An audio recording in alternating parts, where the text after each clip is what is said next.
कांग्रेस हो, टीएमसी हो, डीएमके हो, लेफ्ट हो, ये दशकों से केंद्र में सत्ता में रहे हैं, सत्ता के भागीदार रहे हैं।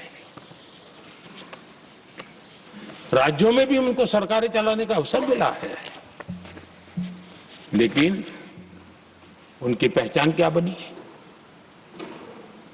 आज डील की चर्चा होती है तो गौरव से कहते हैं, तब डील की चर्चा होती थी तो बॉफोर्स डील याद आता था। ये डील होते थे।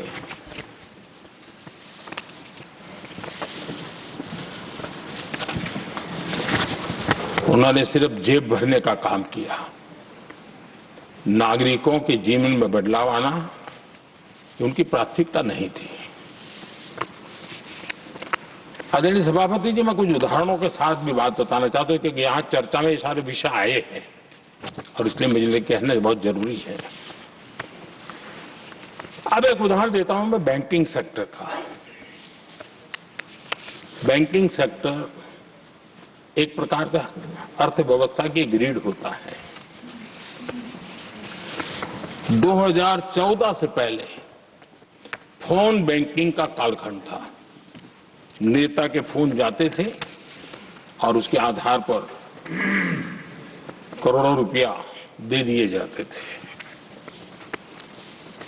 और गरीबों को तो बैंकों में दुत्कार मिलती थी, नफरत होती थी। देश की 50% से ज्यादा आबादी बैंक के दरवाजे तक नहीं देख पाई थी।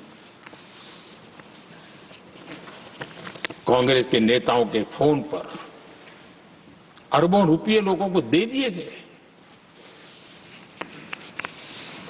और जो ले जाते थे वो अपनी पर्सनल प्रॉपर्टी मान करके पैसे हजम कर जाते थे। यही खेल चलता रहा। कांग्रेस और यूपीए के राज में और आज जो इंडी अलायंस बनकर के बैठे हैं उनके राज में बैंकिंग व्यवस्था तबाही के कगार पर खड़ी थी। मैं नया प्रधानमंत्री के पद का दायित्व मुझे मिला, मैं एक देश के मुखिया से मैं मिला, ऐसे ही बात कर रहा था।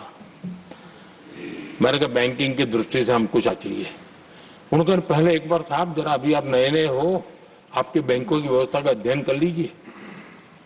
हम कैसे हिम्मत करें? एक देश के नेता ने कोई ये जानकारियां थी, उसने मुझे बताया। यहां इनको कोई परवाह ही नहीं।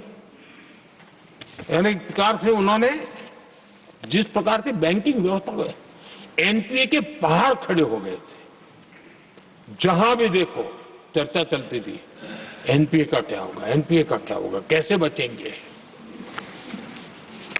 आदरणीय सभापति जी, चुनौती बड़ी थी, लेकिन हमने समझदारी से काम लिया। बैंकिंग व्यवस्था के सब कर्ता धर्ताओं को विश्वास में लिया। रिफॉर्म की आवश्यकता थी, हिम्मत के साथ रिफॉर्म किए, पारदर्शी व्यवस्था बनाई, ढेर सारे बैंकिंग रिफॉर्म्स हुए और जो सरकारी बैंक दुर्बल हो चुकी थी, ठीक नहीं चल पाती थी, उसको हमने बड़ी बैंक के साथ मर्जर कर दिया। और मुझे याद है किसी एक महाशय बड़े अपने आप को विद्वान मानने वाले लिखा था, अगर मोदी सरकार बैंकों में ये कर ले तो हिंदुस्तान का बहुत बड़ा रिफॉर्म हो जाएगा। वो काम मैंने आते ही कर दिए थे। आदरणीय सभापति जी, और इन सारी चीजों का नतीजा हुआ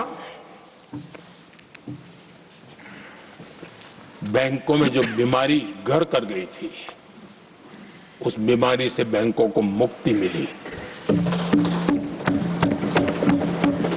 बैंकों का स्वास्थ्य सुधरा, लगातार सुधरा, अभी भी तेजी से आगे दौड़ रहे हैं। और बैंकिंग का जब स्वास्थ्य सुधरा तो लेन देन का कारोबार भी उनका बढ़ा, लोगों को पैसे मिलने लगे, सामान्य व्यक्ति को पैसे मिले। ऐसे ऐसे गरीब लोगों को लोन मिले जिनके लिए कभी बैंक के दरवाजे बंद थे, बेचारा दूर से देख करके उसे जाना पड़ता था। आज मुद्रा योजना जो देश के नौजवान को अपने पैरों पर खड़े रहने की ताकत देता है, मुद्रा योजना जो स्वरोजगार की प्रेरणा देता है, लेकिन स्वरोजगार के भाषण के काम नहीं होता है। उसका हाथ पकड़ना पड़ता है, उसको साथ देना पड़ता है, उसको सहाय देनी पड़ती है। और हमने मुद्रा योजना के द्वारा 30 लाख करोड़ रुपया